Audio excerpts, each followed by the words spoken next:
Hey everyone, Fergie Fresh back again. Didn't want to let my channel's debut evening go with just one video on it, so I figured I'd do an old school throwback and pick up a game I haven't failed at in many, many years. Not that I don't fail at it, just that I haven't played it in many, many years. For those of you who actually don't recognize this is Super Ghouls and Ghosts, enabled for my awesome Camtasia Super Nintendo capture card. And I will be I will be playing this. I use the word playing loosely for your entertainment pleasure here for probably we'll give it about 15 minutes. See how far I can get. So the first time I ever actually played this game was when I was actually still living with my parents, probably in like middle school or elementary or something. And this actually has a reputation as being one of the hardest games in the Super Nintendo environment. I remember my parents actually were so much better at this game than I was, but I figured I'd pick it up and give it a shot now that I'm a little older, a little wiser, and a little more foolhardy as well. So you play as a knight, Arthur, and yeah, your jumping is horribly, horribly crippled compared to most platform games. You can't actually control your jumps once you're in the air, and that was actually one of the things that actually made this game unbelievably difficult. Because you can double jump, but the physics behind the jump don't work out quite as well. The power-ups in the game itself are randomized. You can go all the way down to as you saw a moment ago, naked Arthur. And once you begin to jump there, you can't stop it. So if I'd have been jumping directly at a zombie, I'd have just hit the zombie. It's a little easier than I remember it being as a middle school student or elementary school student, but it still definitely has its allure as an unbelievably difficult game. So I might speed cut this together. I don't really know. There's the green suit that actually gives me my first power-up that I lost before I could even use it. And there's a dead Arthur. 2 minutes in, plus an intro. And I'm already dead twice. Alright. I'm carrying the crossbow. It's actually one of the better weapons in the game. Because once you manage to upgrade your suit beyond underwear and silver, you can use it as like a heat-seeking. This one's good because it actually has a speed capability. You can throw down as fast as you can hit the trigger, or the button rather. Which for those of you playing on your officially created licensed Super Nintendo consoles is the Y button. I happen to have the Super Nintendo modified controller that looks an awful lot like a 360 controller, and I'm dead. There's my first game over. All right, we'll go for 2 game overs. We'll just do that. That'll make this video nice and quick, and it'll give me a second video on my opening night. We'll do that. See if we can find a better weapon than the dagger here. We'll go back to the crossbow. Maybe I'll actually pick up a green suit of armor, or even a gold suit. I don't want to get greedy. But if I pick those up, the game will get a little bit easier because of the heat... Not heat-seeking, because zombies are cold. But a little bit easier because of the ability to seek out enemies. Now, sometimes that actually backfires quite a bit, because you'll get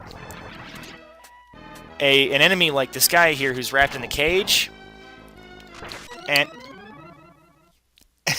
and the arrows will still seek around him instead of actually hitting him. They'll just spin around, and while they're out there, you're unable to shoot again. That's a torch. That is by far one of the worst weapons in the game, as far as I'm concerned. I mean, I could give it. You know what? Here, let's just grab it and we'll give it a shot. And we'll see what you think. I mean, it does the cool little ground burn thing, but as far as direct impact on an enemy, it's not that good. Like there's no way I could have fought that zombie because I wouldn't have been able to actually hit him at the range that I was at. It would have gone over him and taken too long to actually throw. Okay, frame issues. I mean, my Super Nintendo doesn't have frame issues.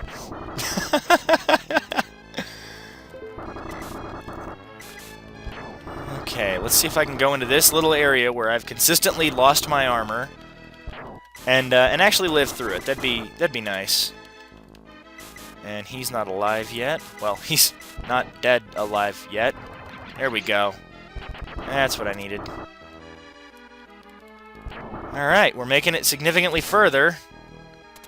Well, not significantly further, but at least sort of further. I feel better about myself now. What have I picked up? Oh, I picked up the crossbow. Okay, that's kind of handy. I want to get up there and find out what's in that chest. I think that one's armor. Okay, I can't throw things while I'm on the ladder. That's not going to end well. Okay, there we go. Alright. Please be armor. Please be armor. Please be armor. Alright, now you guys get to actually see the heat-seeking thing that these can do.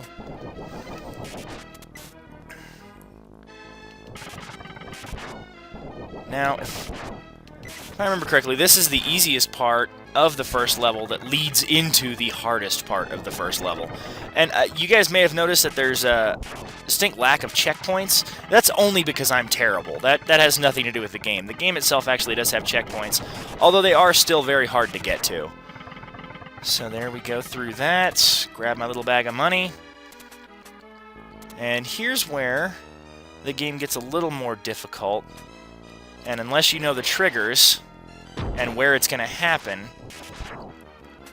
you may actually get taken off by the waves. Now, this part gets a little frustrating because this is where the jump physics actually come into play, and you really start seeing how wonky the jump physics are. Alright, these don't seek treasure chests. I'm going to have to go over here and set this off, which gives me my gold armor. Now I can actually charge this up, and it'll send a, shock on the screen that actually kills things. Nope, there it is. That was always terrible. When the jump happened that you knew was going to kill you. And I'm all the way back at the beginning. I was probably only a little bit away from a checkpoint as well. Didn't mean to get that, but hey. It happens. Now this is actually, I don't want to call it a remake, but it's always felt to me like a spiritual successor to Ghouls' Goblins for the original Nintendo, which I never actually played. But I've seen gameplay of it, and it looks very similar. Just 16-bit instead of 8. There goes my armor. Now the next treasure chest, I think, without fail, will always be a replacement for my armor. I think even if it was, you know, the first treasure chest you see is, it's been a weapons chest every time I've picked it up. If I were to pick it up now, I'm pretty sure it would be an armor upgrade, but I can't remember.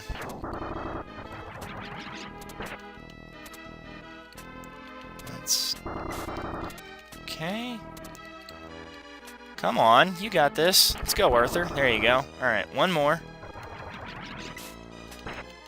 Come on. Come on, there we go. Alright. Kill the zombie. And I can't throw things while I'm on the ladder, so let's see if I can take these guys out while I'm off the ladder. Oh, no, I guess not. It's going to give me a weapons upgrade. And last time, that was an armor upgrade. So, I don't know. My world is upside down. Things have happened that I don't understand. I really want to get to the end of this level before I turn off this recording. So we're going to kill our werewolves. I at least want to get to the first checkpoint. Just give me the first checkpoint. Let's see what we can do here. Alright, duck down, changes my angle a little bit, take out the werewolf thingy, or the feral dog, or whatever it is. And back to the waves. For those of you who follow SourceFed, they actually did a game challenge of this recently. I think Joe Beretta won. But they basically do it for inter-office bragging rights.